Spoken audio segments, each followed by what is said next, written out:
Good morning, everyone, and welcome to the Sirius Report. My name is Ken Shorgen. I'm here with London Paul.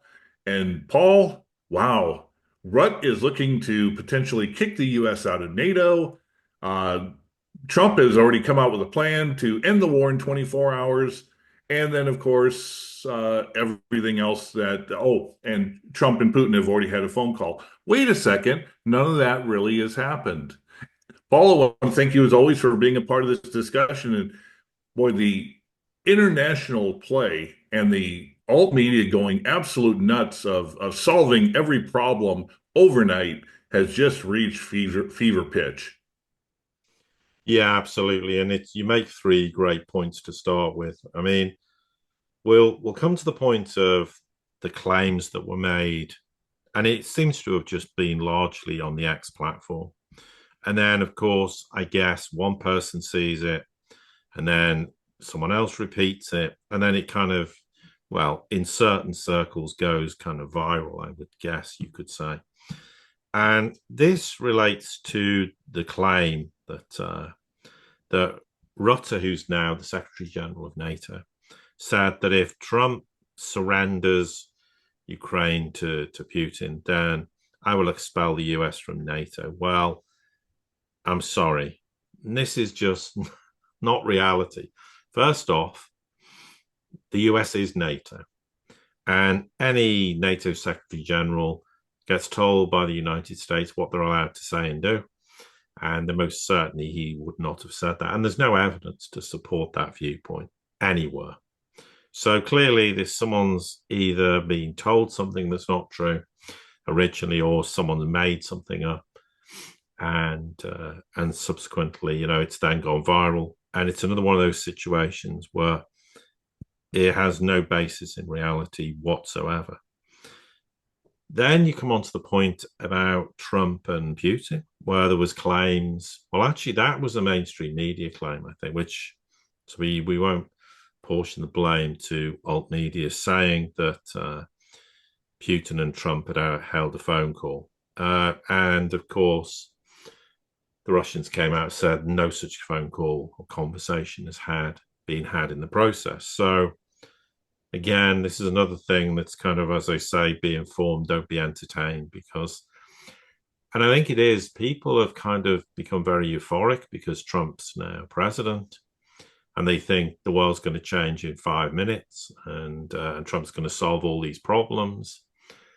And of course, we're going to discuss some of those problems and inject a dose of reality into them. And one of obviously, the point you also made was there was all these claims regarding how, remember, Trump said, I'll end the war within 24 hours. Now, is that of being elected or becoming officially president? Well, anyway, so of course, people have jumped on the fact and said, well, he didn't do it within 24 hours of being elected. Well, anyway, let's not split hairs, but there are suggestions, and we have to again be careful if this plan is actually attributable to Trump, or someone's claiming Trump said this. But the idea, and this is kind of what supports the thesis that Trump would say, well, I'm going to end the war in 24 hours.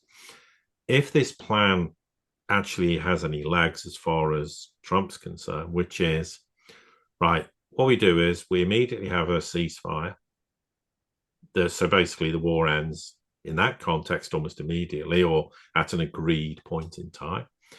And then the argument then is we're going to have a demilitarized zone between obviously what is Russian controlled territory and Ukrainian, and it's going to be policed by European forces, US forces, NATO forces, whatever. And then, so first off, the big problem with that is the Russians have said there's no freeze in this conflict, which is exactly what it would be. You'd freeze the conflict in time, and then suggest that that then the territory that Russia controls they keep.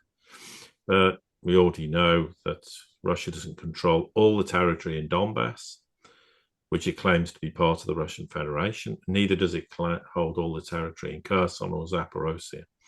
So that's a non-starter on that basis.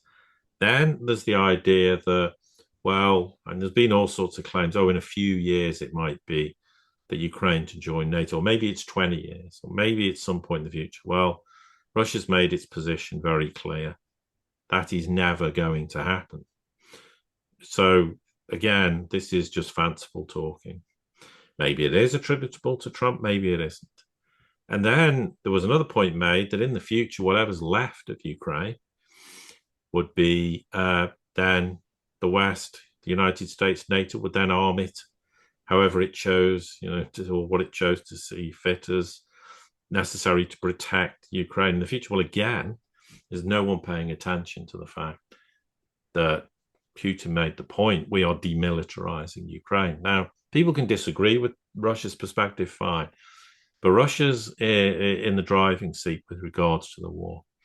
Russia's made its position very clear, and none of these points at all bear any resemblance to what Russia would consider a reason to end the war. So, therefore, the argument is, if that's the best shot that Trump has or his administration in the future has, the war will carry on.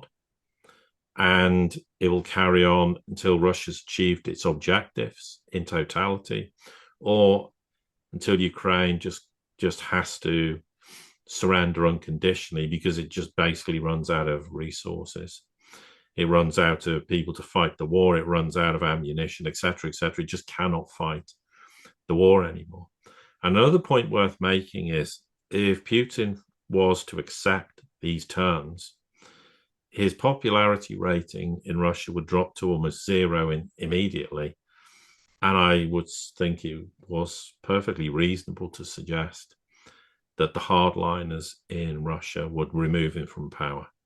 That someone hardline would be put in, and then things would be infinitely worse for the Ukrainians and infinitely worse for the West in the process, because I think a hardliner would say, no more SMO, we're declaring war. And then we've explained why declaring war is a very different proposition, because everybody and everything then is potentially a legitimate target.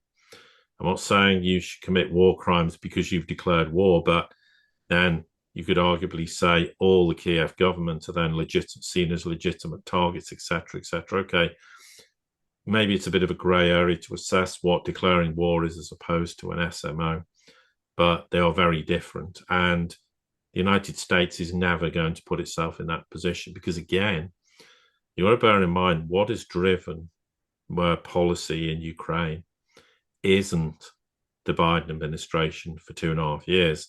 It's been Langley and Pentagon, basically. Now, they're not going to change their tune, whether you put whoever Trump puts in as is in the State Department or wherever else is not going to change that stance with regards to Ukraine. So, in essence, if this is true, then it's an absolute non-starter. And really it would, Trump's got to understand one thing. When he took office in 2016, the world was a very different place to what it is now.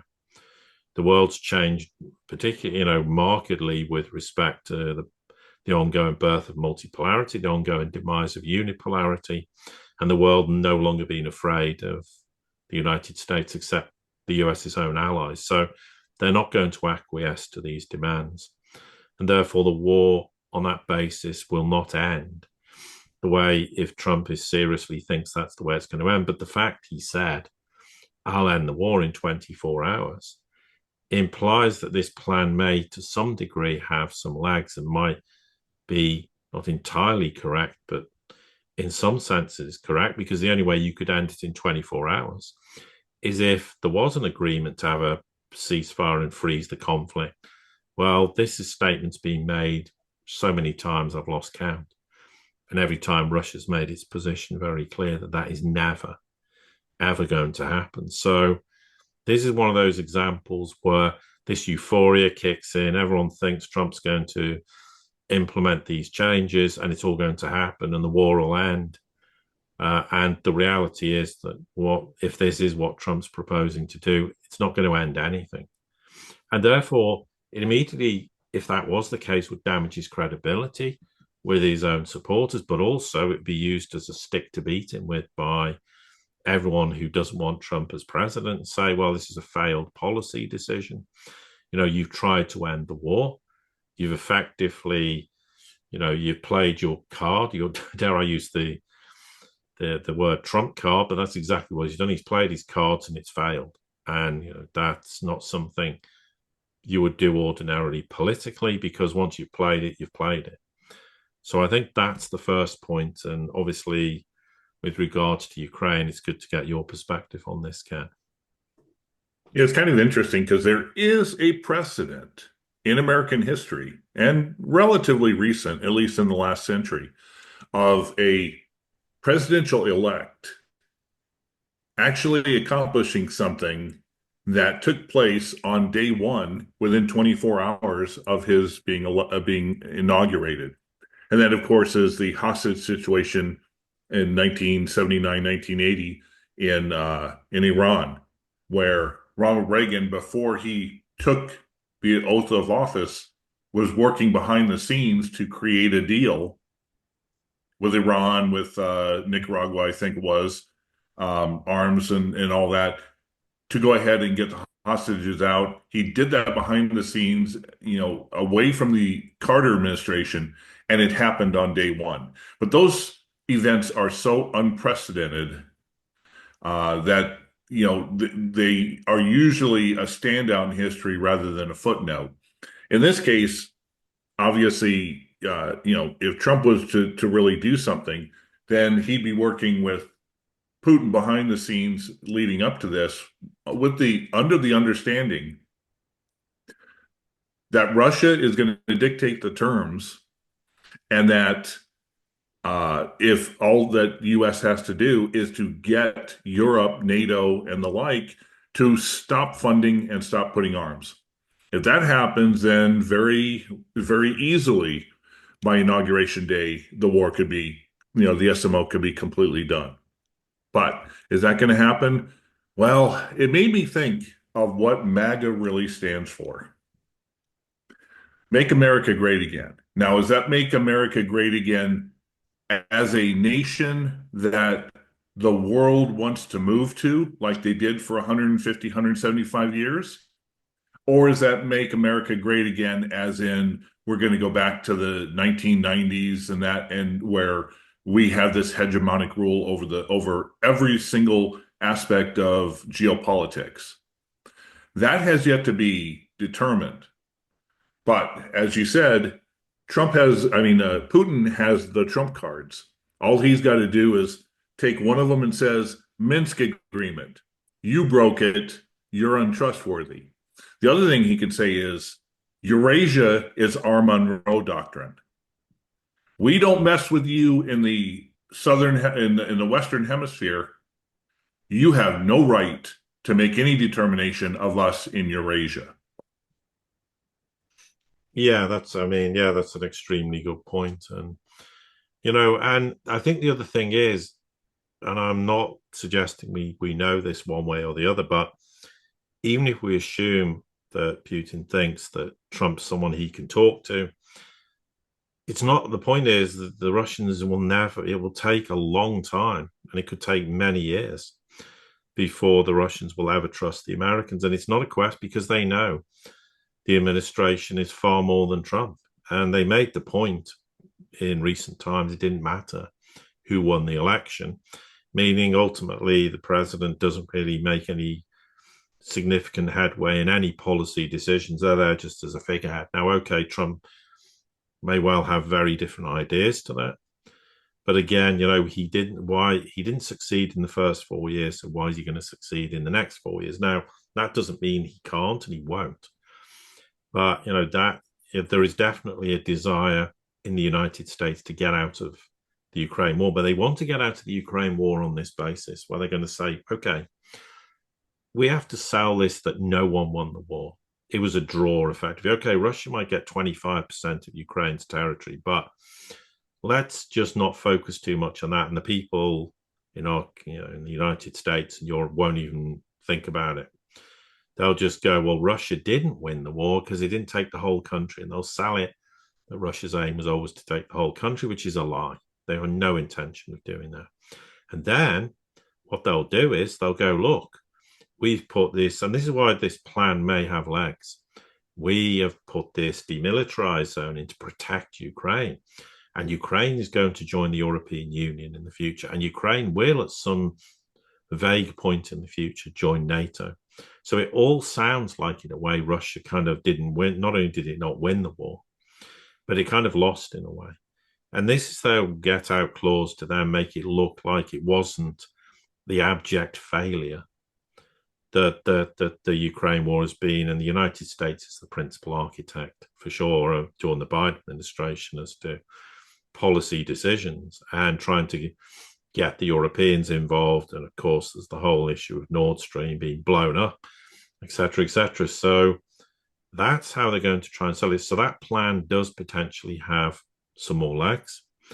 Whether it's definitively the case will remain to be seen. But I think after Ukraine, we should move on to the issue of West Asia or the Middle East, because there are so many facets to this in terms of how the Trump administration is going to handle this in the future. I mean, Trump talked in the past, and we'll start with the low-hanging fruit, the less complicated things, although still complicated, of leaving Syria, the US forces, there are suggestions in 25 and 26 that the United States is finally going to leave Iraq. So there's another example. What happens to the rest of the US military bases in West Asia? I think for now you can park that. Nothing's really going to happen with regards to that. The question is, what's going to happen with Iran in the future? I don't think anyone in the US administration, anywhere, whether they're on the Republican side, the Democrat side, I think they've all realized going to war with Iran is not an option. But there's already mutterings and suggestion that Trump's going to put massive sanctions on the Iranians. Well, good luck with that, because Iran's been sanctioned for 45 years and managed to get around it. And it's not going to stop Iran exporting oil. And ultimately, it's damaging to the United States in cutting off their oil exports, because it's all it's going to do is drive the price of oil up. The US cannot afford to have high oil prices, because it actually is a net importer, and it needs. People think the US is the biggest oil producer in the world, which is very questionable now, but it has to import huge amounts of heavy oil, which it has to get from either the Russians, the Venezuelans, or the Iranians. Well, if you're going to sanction the Iranians, and I'm not saying Iran would have given them the oil anyway, you're going to end up cutting that oil supply. And, nations will find a way around it. It won't impact Iran. And in the end, the United States will look extremely weak, again, in trying to impose sanctions, which everybody knows has failed. So then you come on to probably the most thorniest subject, and that's the whole issue of Israel, the war with Hamas, the war in Lebanon now, and the relationship that Trump has with Netanyahu. I mean, Netanyahu's claimed this week he spoke to Trump 3 times. That's probably true. I mean, I don't doubt that Netanyahu thinks things are going to change with the US administration with regards to how they deal with Iran. Well, that never happened in the 4 years previously. There was many occasions when Netanyahu wanted to go to war with Iran, and the Trump administration said it's not happening. Absolutely not. Okay, there was that time when the US during the Trump administration was about to unilaterally bomb Iran, and they called it off at the last minute. Well, it got called off because no doubt the Pentagon and Langley went, you cannot do this, and explain why. And that was obviously a hangover from the Trump administration, part 1, which was full of people who should never have been in the administration, trying to make policy decisions which are hugely detrimental. So the question is, what's Trump actually going to do? Is he going to arm Israel more? Is he going to support Israel? Or is he, as he says, I'm not the president of war? What's he going to try and do to bring about the end of this war and resolve to some degree the conflicts that exist in West Asia? I mean, and bearing in mind, of course, today Assad rolls in, It has a meeting with MBS prior to this Arab summit. Now, this shows the difference that exists now in terms of West Asia. It's a very different environment from what it was when Trump was president first time around. This is an enormous challenge, but of course, then Trump has to deal with the very influential Israeli lobby. Everyone knows some of his major donors are from the Israeli lobby. So what are they expecting in return for massive donations? Well, we don't know. We could speculate, but that is going to probably be the biggest challenge he's going to face, because if he makes the wrong decisions, then he's going to upset someone in the process.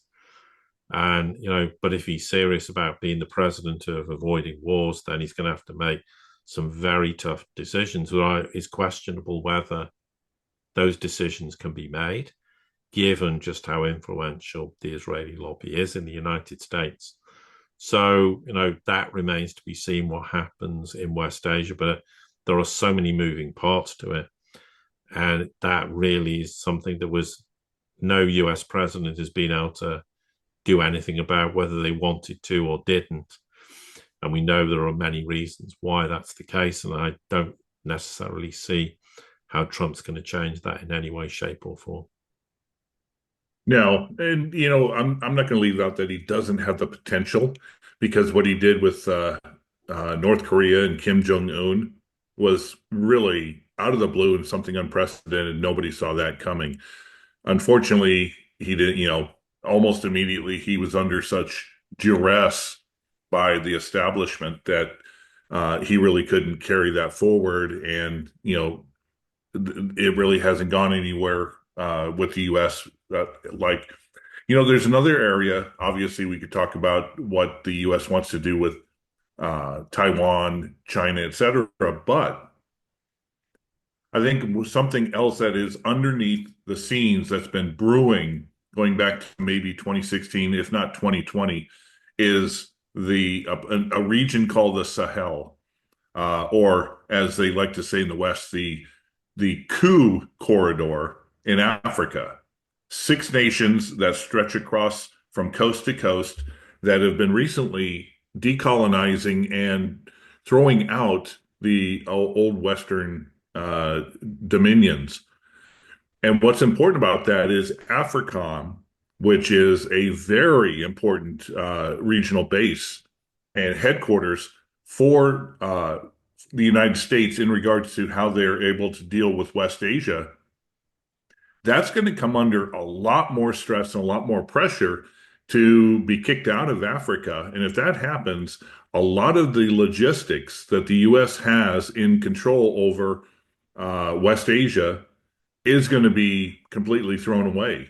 And I will definitely want to see what Trump and the U.S., his administration does in regards to trying to mend fences in Africa to keep AFRICOM viable. And potentially over the next 4 years, it could be completely eradicated as well. No, yeah, absolutely. Africa's a very key, issue. The US has been basically kicked out of there effectively, as have the French. And we know, there was all these military governments put in, there was coups, and, they've been very much wanting to join the multipolar world camp. They're very much embedded with the Russians and the Chinese, for example. The Russians, some investment, but militarily as well. And China's predominantly, of course, just, the economy, trade, investment, etc. But that Africa's a huge challenge going forward. And, the United States is going to have to radically change its behavior to stand any chance of having any position in that region. I'm not talking about dominating. I'm talking about in the future being able to trade with this region, and to fundamentally, the biggest challenge Trump has is to regain some degree of trust in the United States and the Beltway, etc., because the trust is in the global South countries is, to coin a phrase, less than zero. It's that bad. So you're right to mention Africa, and just I think with regards to China and Taiwan, I think it was very obvious that the first time around that there was a big move to try neutralize China economically by putting tariffs in place and trying to create trade wars and trying to cripple, companies like Huawei. Of course, it all failed. And there's no doubt they're going to go back for more of this. And part of the policy is going to be trying to tariff, which is a disaster. And we've talked about tariffs previously, so I'm not going to repeat that. But it absolutely is a totally flawed plan, because ultimately it doesn't cost China anything. It costs on all the imports the American people who will be paying the extra 20, 30, 50%. It's also highly inflationary. And, it's going to cause job losses in the United States, et cetera, et cetera. And it's a very, very detrimental and pointless pursuit of trying to curb what in China? That China's leading the world in new technologies, and that look at today. I mean, apparently we keep being told China's collapsing endlessly by clowns in the West who don't know what they're talking about. And let's look at this: China's trade surplus from January to October is the highest it has ever been, and it's 12% higher than the last record high in 2022. So much for a nation that's collapsing economically. This is just, of course, nonsense, because the West goes, well, we're the world. And China's going, well, actually, you're not, because our trade month on month, year on year is massively increasing with global South countries. And, so just because we're not trading as much with you, it has got nothing to do with our overall trade position globally. And of course, it's worth mentioning just briefly again that China's exports to the United States account for 3% of its total GDP. So it's irrelevant.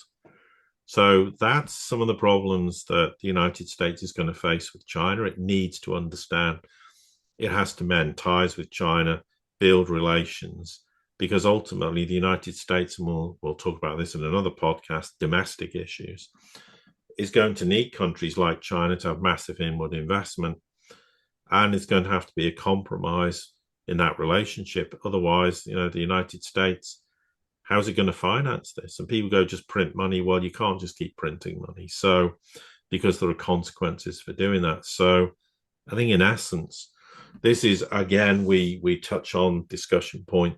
We're not here to talk for 4 hours about and break everything down, but it's trying to give people an understanding from an international perspective, the kind of challenges that Trump faces, and the idea he's just going to click his fingers and magically all these problems go away is not going to happen, because he's now got to deal with a global South who are galvanized, who now see the world in a very different way and are no longer prepared to be bullied, cajoled, or threatened by the United States or any of their allies. So this is a very challenging period for US foreign policy. And the question is there enough consensus in the United States to believe we have to radically change our foreign policy initiatives? And at the moment, there's no evidence of that. Now, could that change in the coming months and into Trump's presidency? Potentially. But at the moment, that seems a million miles off. Now, we'll see in time whether we see indicators that might mean it's not a million miles off. But as things stand, there's no point sitting there hoping that Trump's going to radically change everything, because it's not just about what Trump thinks or what Trump does. It's the whole machinery that exists in the Beltway that's the biggest impediment for any president to want to change anything. And that's by design. US presidents are not there to change anything. They're figureheads. They sign bits of paper. They sign off executive orders, etc. They go around the world, make a lot of noise, and don't do anything in reality, which typifies the Biden administration. Okay, that was a bit checkered with what happened with COVID, and no one went anywhere. But Biden's not really gone particularly anywhere subsequently in the last year or so. But fundamentally, that's the role of a US president. So if Trump wants to really affect change, then he's going to have to become arguably the most radical US president. And who's going to be prepared to allow him to be radical? And remember, a lot of it is about foreign policy. You as a president can't rock the boat with foreign policy. Well, he's going to have to rock not one boat, but multiple boats. And can he actually achieve that? Of course, hopefully, yes. And the US becomes a more trusted partner on the international stage. But as things stand, we're so far away from that. And I know people want to believe in hope, and I'm okay to some degree. It's nice to think that way, but we also have to be realistic. And in the coming months, we'll see what unfolds, and maybe we will start to be able to say, yes, there are clear signs that there is a policy shift and that Trump as a president can achieve those. But to think it and just want to believe it, for me, is not really the kind of adult, mature stance to take, given the gravity of what we're talking about. Yeah, there's an old saying, and especially in golf, but in pretty much any sport, is you can't win it in the first round, but you sure can lose it. And the last 4 years, under this administration here in the U.S., it has done a very good job of nearly losing the entire scope in regards to how the U.S. is seen, how the U.S. is respected, how the U.S. is trusted.